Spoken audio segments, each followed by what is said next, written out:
قیامت تک آنے والے موحد مسلمانوں کے لیے۔ حضرات ذی وقار، آج ہم اللہ کی توفیق سے دین کی نسبت سے یہاں پر جمع ہے۔ جو آیت کریمہ آپ احباب کے سامنے تلاوت کی ہے، اسی کے پیش نظر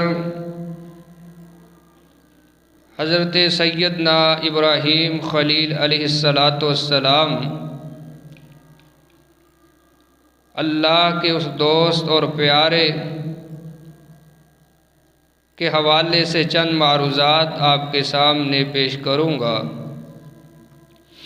اللہ سے دعا ہے اللہ مجھے شرح صدر کے ساتھ بیان کرنے کی توفیق عنایت فرمائے، پھر ہم سب کو سن سنا کر اس پر کما حق ہو عمل پیرا ہونے کی بھی توفیق عنایت فرمائے۔ عزیز دوستو، بھائیوں، بزرگوں، محترم سامعین، حضرت ابراہیم علیہ السلام جد الانبیاء ہے،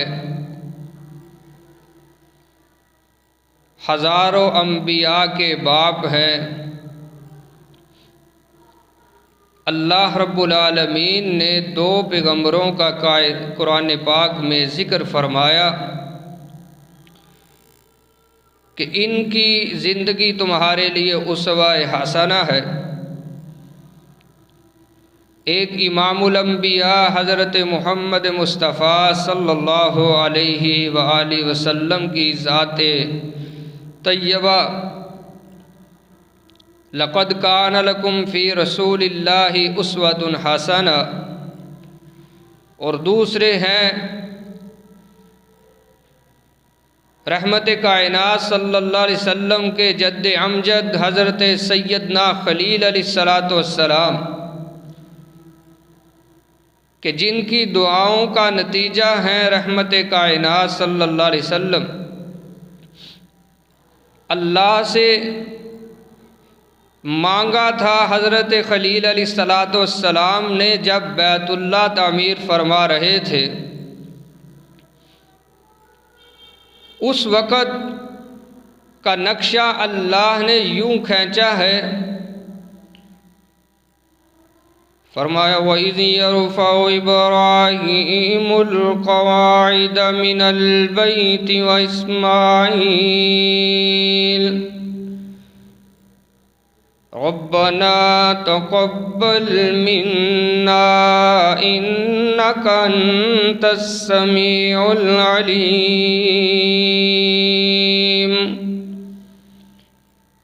اللہ نے فرمایا کہ اس وقت جب ہمارے دونوں پیغمبر باپ بیٹا ابراہیم اور اسماعیل جب بیت اللہ کی دیواریں اونچی کر رہے تھے، بنیادیں کھڑی کر رہے تھے، ساتھ ساتھ یہ دعائیں بھی کرتے جاتے تھے کہ ربنا تقبل منا انک انت السمیع العلیم۔ اے ہمارے پروردگار، ہمارے داتا، ہمارے مولا، ہم تیرا گھر تعمیر کیے جا رہے ہیں، یہ کام تیری توفیق خاص سے ہے، تو ہماری طرف سے اس کو قبول فرما لے، سند قبولیت عطا فرما۔ پھر دعا مانگی ربنا وابعث فیہم رسولا منہم۔ الہ العالمین، ہم نے تیرا گھر بیت اللہ تعمیر کر دیا ہے، یہ رشد و ہدایت کا عالمی مرکز ہم نے بنا دیا ہے۔ اللہ، اب ایک معلم انسانیت بھی چاہیے جو یہاں آنے والوں کی پیاس کو بجھائے، علمی پیاس کو بجائے، کتاب و حکمت کی ان کو تعلیم دے۔ یہ مانگے گئے ہیں، خود نہیں آئے، بلکہ حضرت ابراہیم علیہ السلام نے اس گھر کی رونق کو دوبالا کرنے کے لیے امام الانبیاء علیہ السلام کو مانگا تھا۔ تو یہ دونوں انبیاء ہیں جن کے بارے میں قرآن نے کہا ہے کہ ان کی زندگی تمہارے لیے بہترین نمونہ ہے۔ قد کانت لکم اسوۃ حسنۃ فی ابراہیم، کہ کائنات کے لوگوں یہ میرے خلیل کی زندگی بھی تمہارے لیے بہترین اسوہ ہے، اور حضرت ابراہیم علیہ السلام کی جو زندگی ہے آزمائشوں سے بھرپور ہے، ایک آزمائش کے بعد دوسری شروع ہو جاتی ہے، اور پھر آزمائے گئے تو ابراہیم علیہ السلام کے بارے میں اللہ فرماتے ہیں، فرمایا وَإِذِ ابْتَلَىٰ إِبْرَاهِيمَ رَبُّهُ بِكَلِمَاتٍ فَأَتَمَّهُنَّ، ہم نے اپنے پیارے دوست کی قدم قدم پر آزمائش کی، امتحان لیا۔ الہ العالمین جب آپ نے امتحان لیا اپنے دوست کا، اپنے پیارے کا، تو وہ امتحان کیسا رہا؟ فرمایا فَأَتَمَّهُنَّ، میرا ابراہیم ہر امتحان میں 100 نمبر لے کر کے پاس ہوتا رہا ہے، ہر امتحان میں اس نے ہمیں خوش کیا ہے، سب کو ناراض کر دیا، سب کو ناراض کیا اور رب کو خوش کرتے رہے ہیں۔ پھر فرمایا وَإِبْرَاهِيمَ الَّذِي وَفَّىٰ، ابراہیم تو میرا وفادار ہے، وفاشار ہے۔ اللہ تیری رحمت کا کیا کہنا کہ تو اپنے ابراہیم کے تذکرے بڑے ہی فخر سے قرآن میں کرتا ہے کہ میرا ابراہیم وفادار ہے۔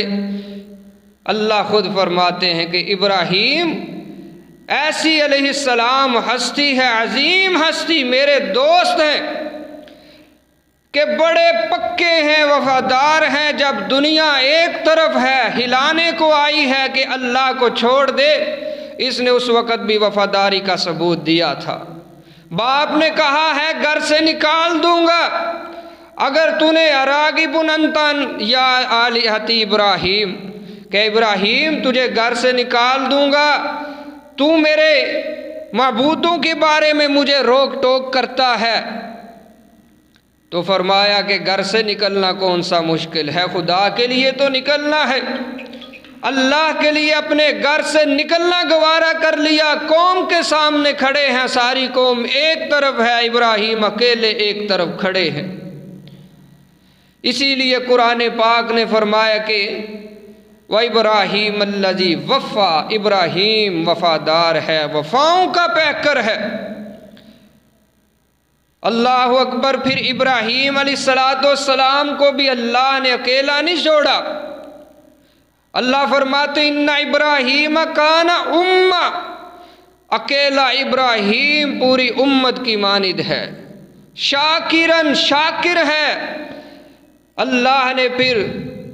اللہ نے اپنے اس خلیل کی صفتوں کو قرآن پاک کی زینت بنایا ہے۔ اسی طرح فرمایا وَاتَّخَذَ اللَّهُ إِبْرَاهِيمَ خَلِيلًا، ابراہیم کو اللہ نے اپنا دوست بنایا ہے، اپنا یار ڈکلیئر کر دیا ہے کہ ابراہیم اللہ کا دوست ہے، اللہ کا یار ہے، اللہ کا پسندیدہ ہے، اللہ کا خلیل ہے۔ ایک تو یہ بات تھی نا کہ ابراہیم خود فرماتے کہ میں اللہ کا دوست ہوں، میں نے اللہ کو اپنا دوست بنا لیا ہے۔ یہ بات ہوتی تو اور تھی، اتنا شاید وزن نہ رکھتی، لیکن ایک یہ بات ہے کہ اللہ خود فرماتے ہیں کہ ابراہیم کو اللہ نے اپنا دوست بنا لیا ہے۔ عزیز دوستو، ابراہیم علیہ السلام آزمائے گئے، قدم قدم پر آزمائشیں ہوئی ہیں۔ اب ایک اور آزمائش ہوئی، قوم نے نکالا تو مصر کی طرف گئے، وہاں سے پھر اللہ نے بیٹے جیسی دولت سے مالا مال فرما دیا کہ وہ دولت جو مانگ مانگ کر تڑپ تڑپ کر ابراہیم علیہ السلام نے لی تھی، اور بعد میں بڑی عمر گزرنے کے بعد اللہ نے عطا کی تھی، تو فرمایا کہ اپنے اس بیوی اور بچے کو لے جاؤ اور مکہ کی جو دھرتی ہے وہاں پر چھوڑے آؤ۔ وہاں پر جب چھوڑا ہے ابراہیم علیہ السلام نے اپنی بیوی کو اور بچے کو، وہ کیسی جگہ ہے؟ جنگل ہے، بیابان ہے، تپتا صحرا ہے، ایک درخت کا نام و نشان تک نہیں ہے، بواد غیر ذی زرع کہا ہے۔ جب اللہ نے فرمایا تو ابراہیم علیہ السلام نے اپنے نور نظر لخت جگر کو وہاں چھوڑنا گوارا کر لیا جو مانگ مانگ کر لیا تھا، اور وہاں نہ کوئی پانی ہے، نہ کوئی سبزہ ہے، نہ ہریالی ہے، کچھ بھی تو وہاں موجود نہیں، نہ بندہ نہ بندے کی ذات ہے۔ وہاں فرمایا چھوڑ آؤ، تو وہاں ابراہیم علیہ السلام نے چھوڑ دیا۔ وہ جگہ کیسی ہے جس کے بارے میں، اور اس قافلہ، یہ 3 افراد کا جو قافلہ ہے، ان کے بارے میں کسی نے کہا نا، خدا کا قافلہ جو مشتمل تھا 3 جانوں پر، خدا کا قافلہ جو مشتمل تھا 3 جانوں پر، معزز جنہوں نے ہونا تھا زمین آسمانوں پر، وہ چلتا ہی رہا تپتے صحرا کے سینے پر، جہاں انسان موت کو ترجیح دیتا تھا جینے پر، وہ ایسا صحرا تھا اللہ کے حکم سے اپنے بچے کو اور بیوی کو وہاں چھوڑنے پر آمادہ ہو گئے۔ اب اپنے بیٹے کو چھوڑا، اپنی بیوی کو وہاں پر چھوڑا، اب جا رہے ہیں چھوڑ کر، یہ بھی نہیں بتلایا کہ کب آؤں گا، کہاں جا رہا ہوں، کیسے جا رہا ہوں۔ اب بیوی پیچھے سے پوچھتی ہے، اے اللہ کے خلیل کہاں جاتے ہو؟ ہمیں یہاں پر چھوڑے جا رہے ہو، کیسے جا رہے ہو، کہاں جا رہے ہو، یہ تو بتلاتے جاؤ نا۔ ابراہیم علیہ السلام نے نہیں بتایا، پھر پوچھا، پھر آسمان کے رب کی طرف اشارہ کر دیا کہ اس کے حکم سے چھوڑے جا رہا ہوں۔ منہ سے کوئی الفاظ نہیں نکالا، اشارہ کیا۔ عقل مند اور سمجھدار باوفا باوقار بیوی سمجھ گئی کہ تو اللہ کے لیے چھوڑ کے جا رہا ہے، اپنی مرضی سے نہیں چھوڑ کے جا رہا۔ پھر جس کی مرضی سے تو ہمیں یہاں پر بیابان کے اندر چھوڑ کے جا رہا ہے، وہ جانے اور ہم جانے، وہ پھر ہمیں رائے گاہ نہیں جانے دے گا۔ وہی ہمارا مددگار ہوگا، وہی ہمیں یہ کھانے کو دے گا، پینے کو دے گا، نگہبانی کرے گا ہماری۔ یہاں سے ابراہیم علیہ السلام ذرا اوڑ میں ہوتے ہیں تو پھر کچھ دعائیں مانگتے ہیں۔ اس کا ذکر قرآن پاک میں اللہ نے یوں فرمایا ابراہیم علیہ السلام جب بیوی بچے کو چھوڑ کر علیحدہ ہو جاتے ہیں تو ہاتھ اٹھا لیتے ہیں، فرمایا ربنا انی اسکنت من ذریتی بواد غیر ذی زرع، فرماتے ہیں میرے داتا میرے خداون میرے مہربان رب، انی اسکنت من ذریتی بواد غیر ذی زرع، میرے رب میں اپنی آل کو اولاد کو اس جنگل کے اندر بیابان کے اندر چھوڑے جا رہا ہوں۔ جنگل بھی تو ہوتے ہیں نا میرے عزیز دوستو، جہاں پر سبزہ ہوتا ہے، پانی ہوتے ہیں، چشمے جاری ہوتے ہیں، جہاں پر چرند پرند ہوتے ہیں، ان کی آوازیں ہوتی ہیں، وہ جنگل بڑا خوشنما لگتا ہے۔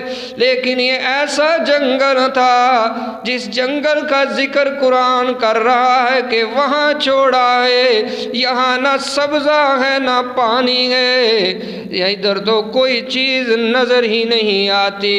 فرمایا میرے رب میں اپنی اولاد کو تیرے حوالے یہاں پر کیے جا رہا ہوں۔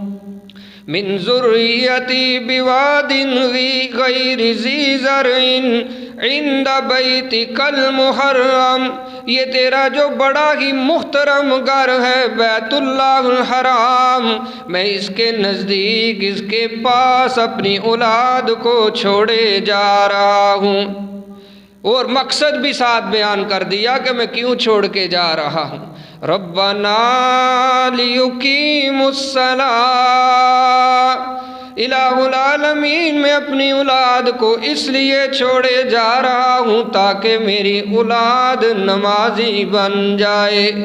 تیرا گھر قریب ہوگا، نماز پڑھنے میں دشواری نہیں ہوگی، سفر طے نہیں کرنا پڑے گا، سستی نہیں آئے گی۔ جب وقت نماز ہوگا، وقت صلاۃ ہوگا، وقت عبادت ہوگا تو یہ تیرے گھر کی طرف آئیں گے، تیری عبادت میں محو ہو جائیں گے۔ فرمایا لیقیموا الصلاۃ، میں یہاں پر نمازی بنانے کے لیے چھوڑ کر جا رہا ہوں۔ کائنات کے لوگوں دیکھیے نا، حضرت ابراہیم علیہ السلام اپنی اولاد کی نماز کی فکر کر رہے ہیں، کہاں چھوڑا ہے کہ مسجد کے قریب گھر لے کر کے دے رہے ہیں، مسجد کے قریب چھوڑ کر جا رہے ہیں۔ وجہ یہ ہے کہ یہ نمازی بن جائے، نماز کی عادت جو ہے ان کو پڑ جائے۔ اس لیے یوں سمجھیے کہ گھر لیا ہے ابراہیم علیہ السلام نے تو مسجد کا خیال کیا ہے کہ میری اولاد جو ہے وہ نمازی بن جائے۔ اللہ جانتا ہے آج بھی اگر کوئی کسی سوسائٹی میں گھر لے گا اور مسجد کا قرب ڈھونڈے گا تو یقیناً وہ سنت ابراہیم پر عمل کرے گا علیہ السلام، اللہ کے پیغمبر کی سنت پر عمل کرے گا، اور انشاءاللہ سنت پہ عمل کرنے کا اس کو علیحدہ سے اجر بھی ملے گا اور اللہ کی رحمتوں کا نزول ہوگا، اولاد نمازی بن جائے گی اور اللہ ساری دنیا اور آخرت کی خیر و بلائی اور برکتیں جو ہیں اس کی جولی میں لا کر کے پھینک دیں گے۔ نماز کی پابندی کے لیے فرمایا، اور آج ہمارے مسلمانوں کا اللہ جانتا حال یہی ہوتا ہے، نہ مسجد کی فکر، کسی کام کی فکر ہی نہیں ہے کہ میں کہاں گھر بنا رہا ہوں، بس سوسائٹی اچھی ہونی چاہیے، نامور ہونی چاہیے، دنیا کی ساری سہولتیں جو ہیں وہ ملنی چاہیے، مسجد قریب ہے یا نہیں، دین کا کوئی اس کو وہاں نزدیکی ملے یا نہ ملے وہ پرے ہے، بعد میں ہے، بس دنیاوی جو چیزیں ہیں وہ مقصود ہوتی ہیں۔ لیکن حضرت ابراہیم علیہ السلام اور اسی طرح رحمت کائنات صلی اللہ علیہ وسلم جب مدینہ پاک گئے تو سب سے پہلے جا کر کے مسجد تعمیر کروائی ہے، مسجد تعمیر کروائی ہے، جہاں جاتے ہیں وہاں نماز کی جگہ مختص کرتے ہیں کہ لوگ جو ہیں وہ نمازی بن جائیں۔ تو یہی فکر تھی سیدنا ابراہیم علیہ السلام کو، اس لیے فرماتے ہیں کہ ربنا لیقیموا الصلاۃ الہ العالمین مجھے یہی فکر ہے، میں اسی وجہ سے اپنی اولاد کو چھوڑے جا رہا ہوں تیرے گھر کے پاس تاکہ یہ نمازی بن جائے۔ پھر فرماتے ہیں ربنا فاجعل افئدۃ من الناس تہوی الیہم۔ الہ العالمین میں تجھ سے دعا کرتا ہوں، اے میرے داتا گنج بخش، میرے مشکل کشا، میرے حاجت روا، میں تجھ سے التجا کرتا ہوں کہ لوگوں کے دل جو ہیں وہ اپنی اس گھر کی طرف پھیر دے۔ اب دعائیں کر رہے ہیں کہ میرے بیوی بچے اکیلے ہیں تو ساری کائنات کے لوگوں کا دل جو ہے اس طرف پھیر دے، لوگ جو ہے جوک در جوک اس سر محترم گھر کی طرف آتے رہے۔ ابراہیم علیہ السلام نے اس وقت التجا کی تھی۔ حدیث میں آتا ہے اس وقت جس نے لبیک کہا تھا آج وہ اللہ کے گھر کو دیکھنے جا رہا ہے اور جاتا رہے گا۔ ایک وقت وہ تھا کہ جب ابراہیم علیہ السلام کی بیوی زوجہ محترمہ تھی اور حضرت اسماعیل علیہ السلام تھے، اور اب دیکھیے کیا حال ہے کہ ہر سال اور پورا سال جو ہے لاکھوں لوگ جو ہے اس محترم گھر کے ارد گرد نظر آتے ہیں۔ یہ ابراہیم علیہ السلام کی دعاؤں کا ثمر ہے، دعاؤں کا نتیجہ ہے کہ اکیلے تھے لیکن اب جو ہے لوگ ترستے ہیں، تڑپتے ہیں کہ کب باری لگے اور ہم اس جگہ کو جا کر کے دیکھ کر کے آئیں۔ عزیز دوستو، ابراہیم علیہ السلام نے یہ دعا فرمائی ربنا فاجعل افئدۃ من الناس تہوی الیہم۔ اللہ تو لوگوں کے دلوں میں اس گھر کی محبت کو ڈال دے۔ الہ العالمین اس گھر کا پیار جو ہے، الفت جو ہے، محبت اور مودت قیامت تک کے آنے والے انسانوں میں ڈال دے۔ لوگ کونے کونے دنیا سے آئے، دنیا کے ہر کونے سے آئے، دنیا کے ہر چپے سے آئے، اس گھر کو آ کر کے دیکھیں، یہاں پر آ کر کے تیری عبادت کریں، تیرے سامنے آرزویں جو ہیں وہ رکھیں، تیرے سامنے اپنی تڑپوں کو بیان کریں تو یہاں آ کر کے کریں۔ پھر فرمایا ربنا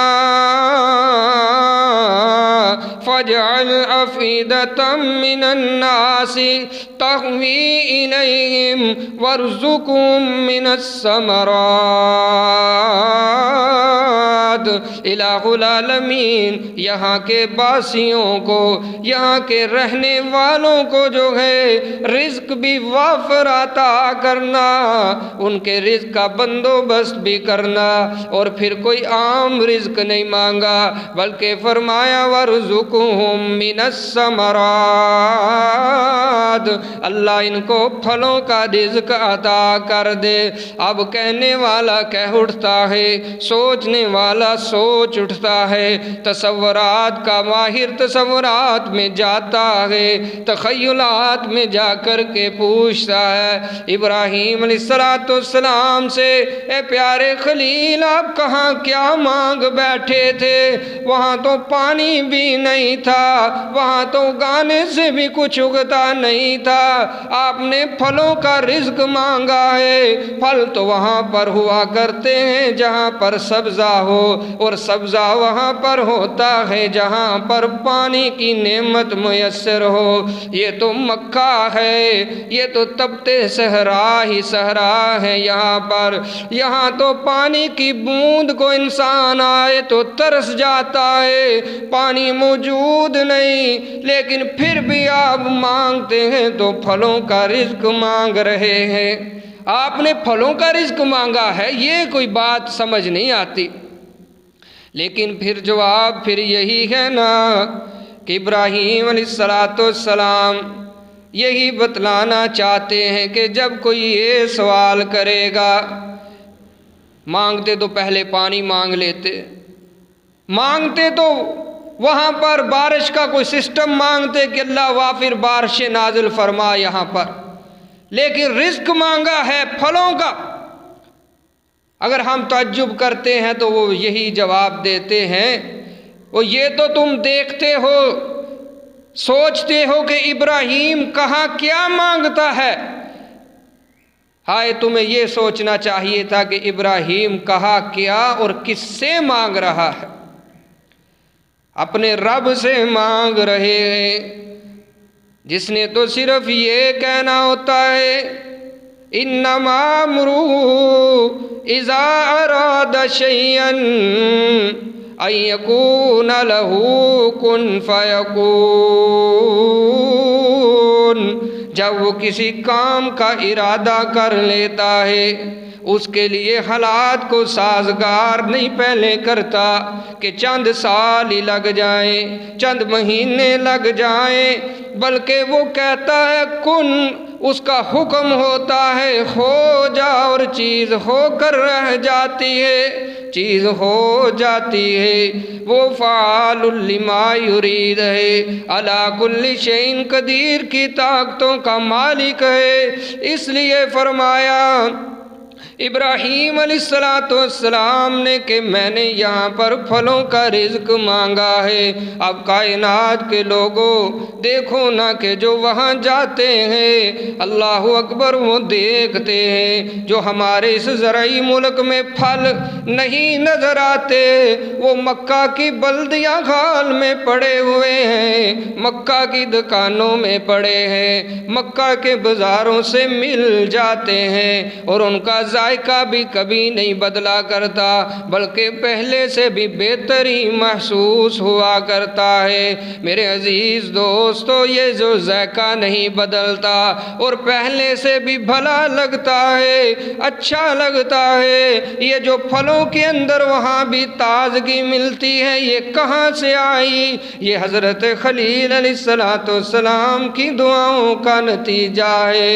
فرمایا الہ العالمین، میں تجھ سے پھلوں کا رزق مانگتا ہوں، یہاں جو آنے والے ہوں گے، جو زائر حرم آئیں گے، تیرے گھر کا طواف کرنے کے لیے آئیں گے، حج بیت اللہ کرنے کے لیے یہاں پر آئیں گے، الہ العالمین ان کو تم پھلوں کا رزق عطا فرما دینا۔ میرے عزیز دوستو، اللہ رب العالمین فرماتے ہیں کہ میرے خلیل نے مانگا وَارْزُقْهُم مِّنَ الثَّمَرَاتِ لَعَلَّهُمْ يَشْكُرُونَ، اللہ ان کو پھلوں کا رزق دے تاکہ تیرا شکر ادا کرنے والے ہو جائے۔ پھر فرمایا ربنا انک تعلم ما نخفی وما نعلن وما یخفی علی اللہ من شیء فی الارض ولا فی السماء۔ الہ العالمین تو سارا کچھ جاننے والا ہے، جو ہم ظاہر کریں یا جو ہم چھپائیں، کائنات کے اندر آسمانوں کی بلندیوں میں یا زمین کی پستیوں میں جو کچھ بھی ہوتا ہے وہ تیرے علم میں ہے، وہ تو جانتا ہے۔ پھر فرمایا الحمدللہ الذی وہب لی علی الکبر اسماعیل و اسحاق۔ پھر اللہ سے فرماتے ہیں کہ ساری تعریفیں اللہ تیرے ہی لائق ہے، تیری ذات کے لیے ہے۔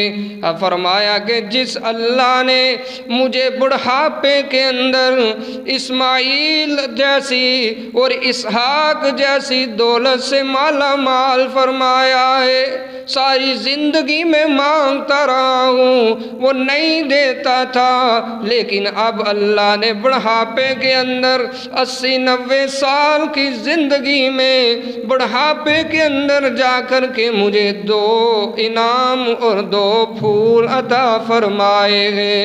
ساتھ کہتے ہیں ان ربی لسمیع الدعاء۔ او کائنات کے لوگوں تم ادھر ادھر بھٹکتے پھرتے ہو اولاد لینے کے لیے، میں ابراہیم جس کو کوئی 10 سال 20-25-30 30, 50 اور 70 سال بعد اللہ نے دیا ہے، میں کہتا ہوں کہ جتنا جلدی میرا رب سنتا ہے کوئی سننے والا نہیں ہے۔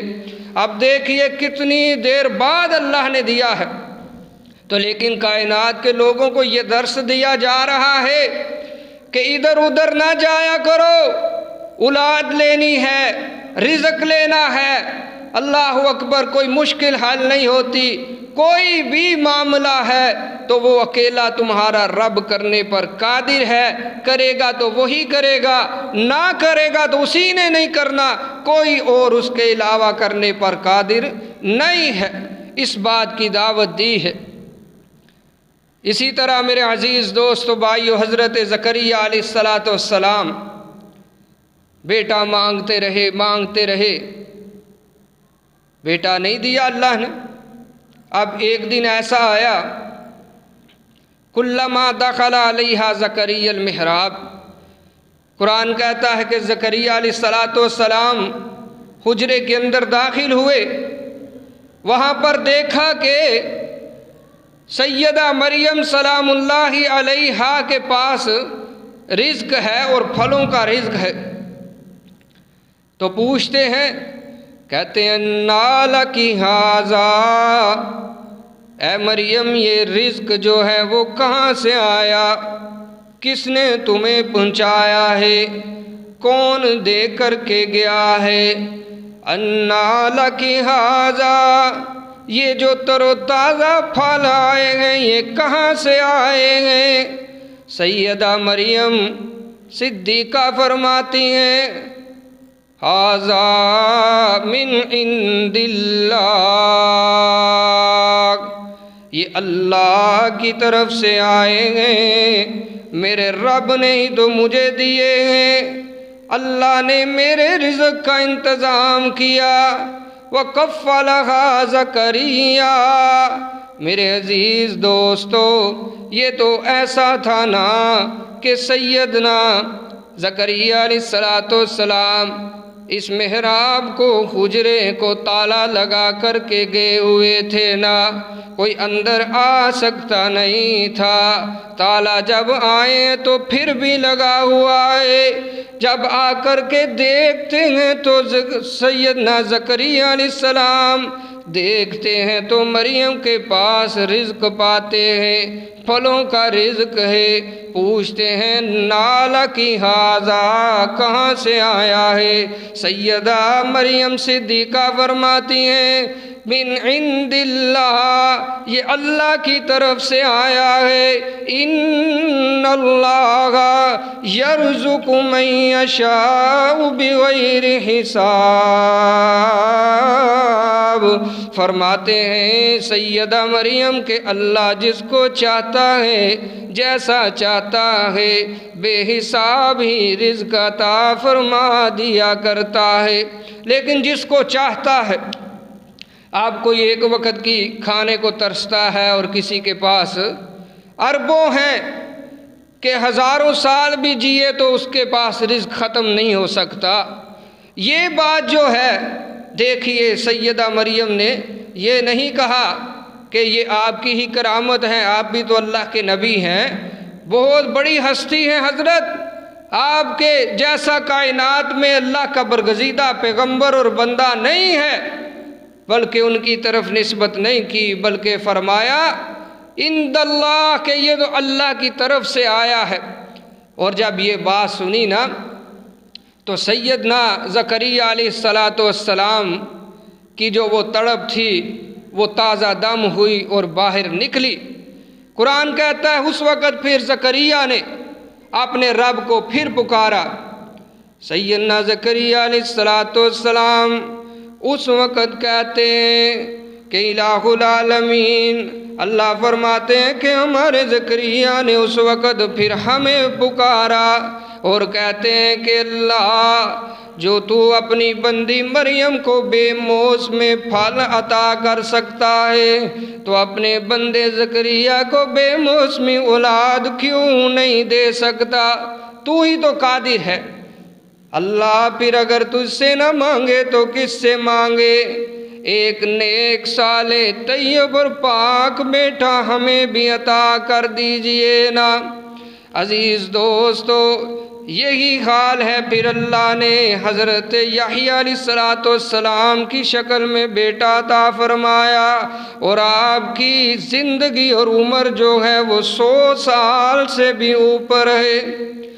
نہ دے تو اپنے زکریا کو 100 سال تک نہیں دیا کرتا، دینے پہ آ جائے تو سیدہ مریم صدیقہ مانگتی بھی نہیں ہے، شادی تک نہیں ہوئی تو ان کو عیسیٰ عطا فرما دیتا ہے۔ یہ میرے رب کی ہی کرم نوازی ہے۔ اور فرمایا نہ للہ ملک السماوات والارض یخلق ما یشاء۔ کائنات کے لوگوں اس بات کو بھی نوٹ کر لیجئے نا، آسمان اور زمین کی تمام بادشاہتیں اکیلے رب ہی کی ہے۔ یخلق ما یشاء، جو چاہتا ہے وہی پیدا فرما دیتا ہے، وہی دیتا ہے، وہی پیدا کرتا ہے۔ فرمایا یہب لمن یشاء اناثا ویہب لمن یشاء الذکور، جس کو چاہتا ہے بیٹی کی نعمت سے مالا مال کر دیتا ہے، بیٹی بھی اسی کو ملتی ہے جس کو یہب لمن یشاء، جس کو وہ چاہتا ہے اس کی چاہت سے بیٹی ملتی ہے، جس کو اللہ بیٹی عطا فرما دے اس کا منہ بن جاتا ہے، ماتھے پر شکن پڑ جاتے ہیں، لیکن اللہ دیتا ہے۔ فرمایا یہب لمن یشاء اناثا، اور پہلے اللہ نے تذکرہ کیا ہے تو بیٹی کا کیا ہے کہ جس کو اللہ چاہتے ہیں اس کو ہی بیٹی ملا کرتی ہے۔ وَيَهَبُ لِمَن يَشَاءُ الذُّكُورَ، اور جس کو وہ چاہتا ہے جب چاہتا ہے اسی وقت بیٹا ملتا ہے۔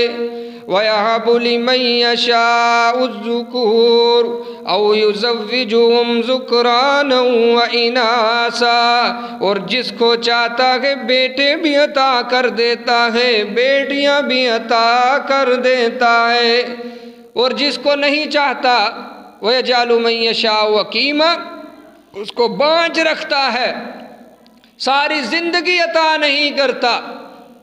ہائے بعد میں چاہے لوگ اس سے مانگنے کے لیے جائیں۔ حضرت علی حجویری جو ہیں جن کو لوگ داتا صاحب کہتے ہیں، ان کا کوئی بیٹا نہیں تھا، لیکن اب لوگ جو ہیں اولاد مانگنے کے لیے ان کے مزار پہ جاتے ہیں۔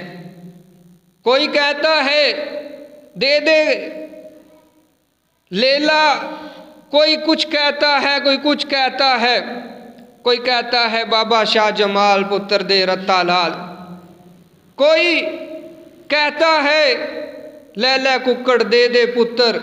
اللہ جانتا ہے یہ شرکیہ عقائد رکھتے ہیں لوگ، اور پتہ نہیں اس سے بھی آگے آگے کیا کیا سوچے لڑائے پھرتے ہیں، لیکن اللہ نے اس بات کو بیان فرما دیا ہے کہ تم کون ہو کائنات کے لوگوں؟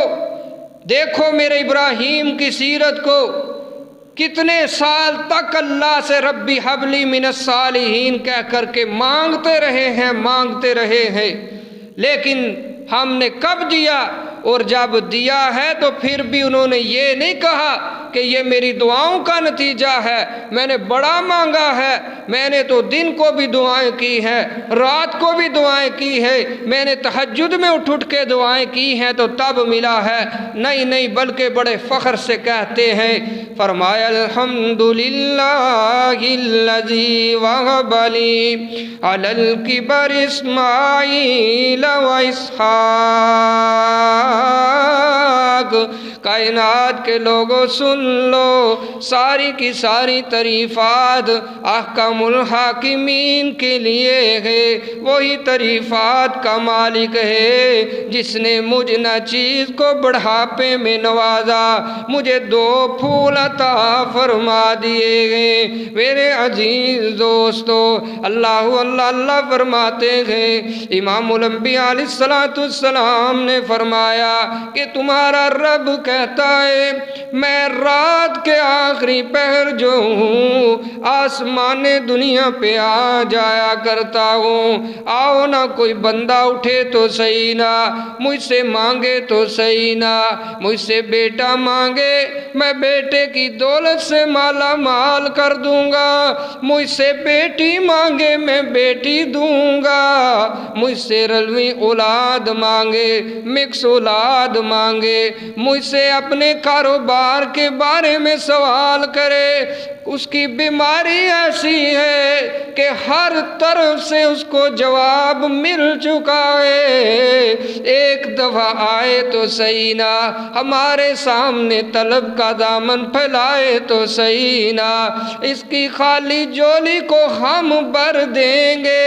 یہاں تو دنیا والوں نے یہ لگا رکھا ہے، کہیں جاتے ہو کچھ لے کر کے جاؤ گے تو کچھ لے کر کے آؤ گے، خالی ہاتھ جاؤ گے تو خالی ہاتھ آؤ گے، خالی ہاتھ جاؤ گے تو خالی ہاتھ آؤ گے۔ ہاں دنیا والوں نے یہ اپنے کارخانے بنا رکھے ہیں، کارخانے آستانے بنائے ہیں، کچھ لے کر کے آؤ گے تو کچھ لے کر جاؤ گے، خالی ہاتھ آؤ گے تو خالی ہاتھ جاؤ گے۔ نذرانہ لے کر کے آؤ گے تو کچھ ملے گا نہیں، تو ملے گا ہی کچھ نہیں۔ دما دم نہ دھوکا نہ غم، کمائیں گے احمق کھائیں گے ہم۔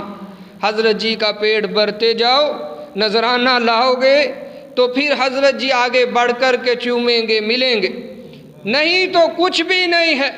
یہاں تو حال یہ اللہ جانتا ہے، مرید جو ہے وہ کھجلی بھی کرے خارش بھی کرے نا تو پیر صاحب کو یوں ہوتا ہے نذرانہ نکلنے لگا ہے۔ لیکن یہ میرا رب ہے، احکم الحاکمین ہے، جو کہتا ہے خالی ہاتھ آؤ، سب کچھ لے کر کے جاؤ، کچھ نہ لے کر کے آؤ، سب کچھ پا کر جاؤ۔ یہ میرا رب ہے جس کے بارے میں سیدنا ابراہیم خلیل علیہ السلام فرماتے ہیں، کائنات کے لوگوں الحمدللہ الذی وہب لی علی الکبر اسماعیل و اسحاق، لوگوں کی دا بھی نوٹ کرتے جائیے، ان ربی لسمیع الدعاء، میرا رب ہی تو ہے دعاؤں کو سننے والا۔ کوئی ہے کوئی بے قرار ہو جو اپنی بے قراری کا شکوہ کرے اپنے رب کے سامنے، وہ سیدنا یعقوب علیہ السلام نے بھی تو کیا تھا۔ بیٹے کہتے ہیں ابا جی کیوں روتے رہتے ہو، وہ تو تمہارا بیٹا یعقوب اب پتہ نہیں کہاں چلا گیا، اب تو سال گزر چکے ہیں، آپ ابھی بھی روتے ہیں۔ لیکن وہ روشن ضمیر تھا، وہ اپنے رب کے سامنے رویا کرتے تھے نا، اپنے رب کے ساتھ لو لگانے والے تھے۔ کہتے انما اشکو بثی وحزنی الی اللہ، کائنات کے لوگوں او میرے بیٹو، میں اپنا دکھ تمہیں تو نہیں نہ سناتا، یہ جو میرا غم ہے یہ میرا ہے، میں اپنے رب کے سامنے اس کو پیش کرتا ہوں۔ میں اپنے رب کے سامنے جو آنسو بہانے والوں کے آنسو پونچھ دیا کرتا ہے، جو رونے والوں کو ہنسانے والا ہے، جو تکلیف میں پھنسے لوگوں کی تکلیفوں کو دور کرنے والا ہے، میں اس کے سامنے شکایت کرتا ہوں، میں شکوہ اس کے سامنے کرتا ہوں، میں اپنی دعا اس کے سامنے کرتا ہوں، میں اسی سے مانگتا ہوں، میں تمہیں تو کچھ کہتا ہی نہیں۔ اشکو بسی وحزنی الی اللہ، یہ میرا غم میرے رب کے سامنے ہے۔ پھر وقت آیا نا میرے عزیز دوستو، پھر یہ بھی پیغام آیا نا، جب کہہ دیا نا انی لأجد ریح یوسف، او میرے گھر والوں، میرے کنبے قبیلے والوں، مجھے یوسف کی تازہ تازہ خوشبو آتی ہے، مجھے خوشبو آ رہی ہے۔ مانگا کس سے تھا؟ اللہ سے۔ یہی فرمایا نا کہ میں جب اپنے رب سے مانگتا ہوں تو میں کبھی مایوس نہیں ہوتا، اور اس سے مانگنے والا کبھی مایوس نہیں ہو سکتا۔ اس لیے کائنات کے لوگوں، یہی ابراہیم خلیل علیہ السلام کا پیغام ہے، ہر نبی کا یہی پیغام تھا کہ سارا کچھ کرنے والا کون ہے؟ اللہ اکیلا ہے۔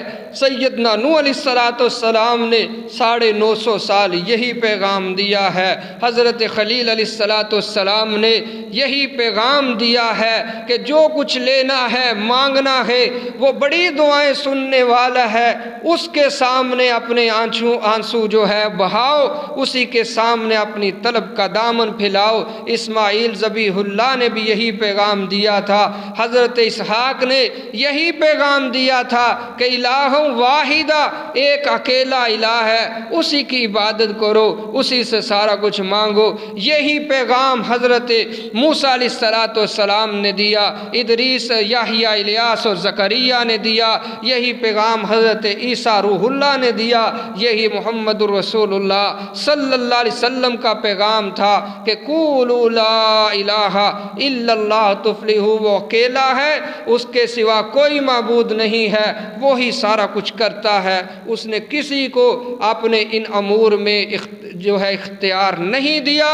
اس لیے جو کچھ مانگنا، جو کچھ لینا ہے، وہ اپنے رب سے لیجئے۔ اللہ رب العالمین سے دعا ہے کہ الہ العالمین ہمیں کتاب و سنت کے مطابق زندگی بسر کرنے کی توفیق عطا فرمائے۔